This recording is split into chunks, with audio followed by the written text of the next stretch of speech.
Assalamualaikum warahmatullahi wabarakatuh. Perkenalkan, nama saya Novia Wahyu Lestari dari Fakultas Syariah, Prodi Ilmu Pemerintahan kelas 3E dengan NIM 105200125.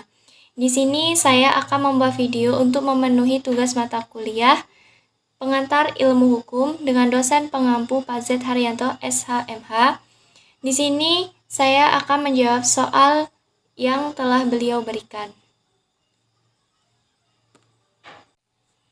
Pertama, yaitu tujuan dan motivasi saya dalam memilih program studi ilmu pemerintahan sebagai institusi pendidikan tinggi lanjutan. Saya memiliki tujuan berkontribusi ke pemerintahan daerah maupun pemerintahan desa-desa, dan yang membuat saya termotivasi dalam memilih program studi ilmu pemerintahan yaitu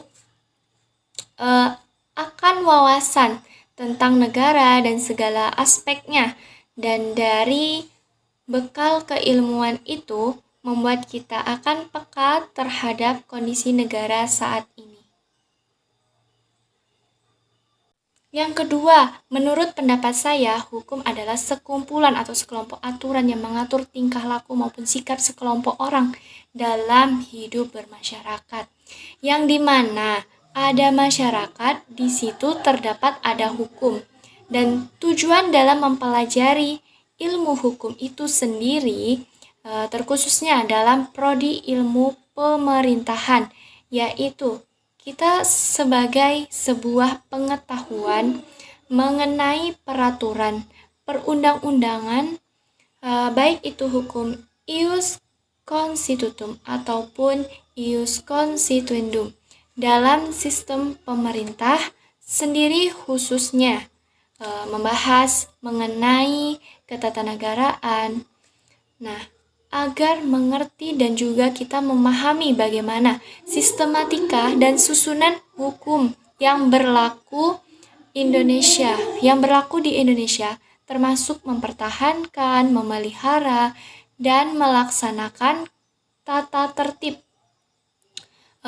yang ada di kalangan anggota masyarakat dan peraturan-peraturan yang diadakan oleh negara.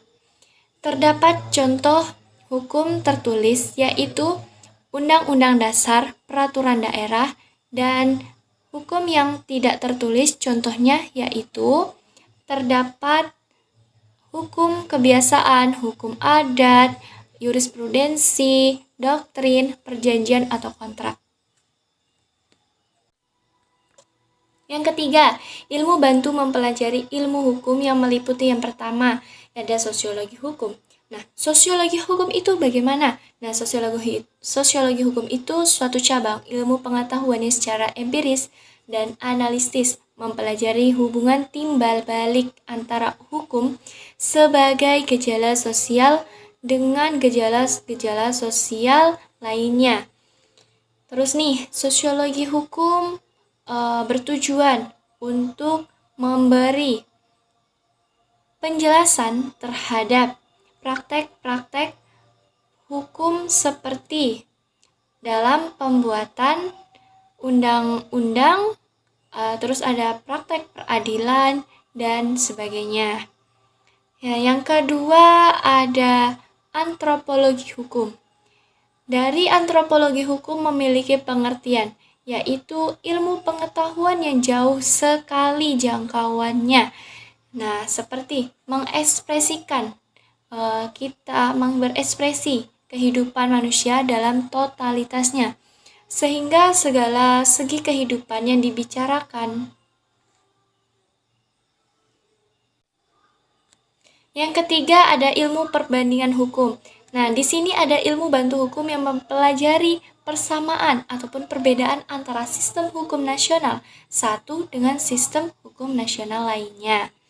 Di sini ketika menerapkan hukum terhadap warga negara lain, perbandingan hukum merupakan suatu metode studi hukum untuk membandingkan sistem hukum positif dari bangsa yang satu dengan yang lain. Selanjutnya ada keempat nih, sejarah hukum. Nah, ilmu bantu hukum yang mempelajari tentang hukum di masa lalu, hukum yang berlaku dari sekarang, dan bagaimana hukum yang akan mendatang, dengan kata lain, yaitu yang terdapat ada dua ya, yaitu ada ius constitutum atau hukum yang berlaku sekarang, dan yang kedua yaitu ada ius constituendum atau hukum yang dicita-citakan.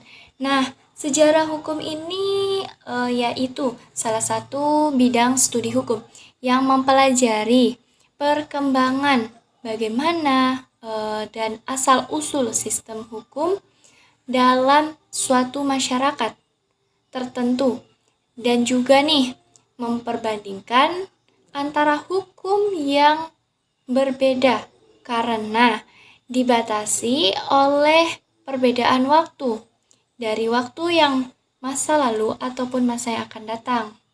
Maka dari itu kita dapat membedakan di antara keduanya. Yang kelima, ada psikologi hukum. Nah, terdapat ilmu bantu hukum yang mempelajari faktor-faktor yang mempengaruhi pembuatan dalam pelaksanaan dan penegakan hukum. Psikologi hukum merupakan suatu cabang pengetahuan yang mempelajari hukum sebagai suatu perwujudan dari perkembangan jiwa manusia. Nah, yang keenam ada kriminologi. Nah, kriminologi itu apa sih? Kriminologi merupakan suatu ilmu yang berdasarkan hal-hal nyata ataupun ilmu yang mempelajari sebab dan musabab ataupun latar belakang masalah mengapa orang melakukan kejahatan atau tindakan pidana. Nah, tujuannya apa dari hal tersebut? Tujuan utamanya adalah mengumpulkan bahan-bahan. Nah, di situ menjelaskan dan menggolongkannya ataupun disebut kriminografi. Nah, yang ketujuh ada kriminalistik. Nah, apa itu kriminalistik? Yaitu ilmu bantu hukum yang mempelajari tentang cara melakukan kejahatan ataupun modus operandi. Atau ilmu kriminalistik, ilmu yang melihat kejahatan sebagai suatu seni mengenai kejahatan itu dilakukan dan dengan apa melakukannya. Terus nih, di dalam pelaksanaannya, ilmu kriminalistik ini dibantu oleh ilmu-ilmu forensik seperti kedokteran dan lain sebagainya. Cukup sekian dari saya akhiri. Wassalamualaikum warahmatullahi wabarakatuh.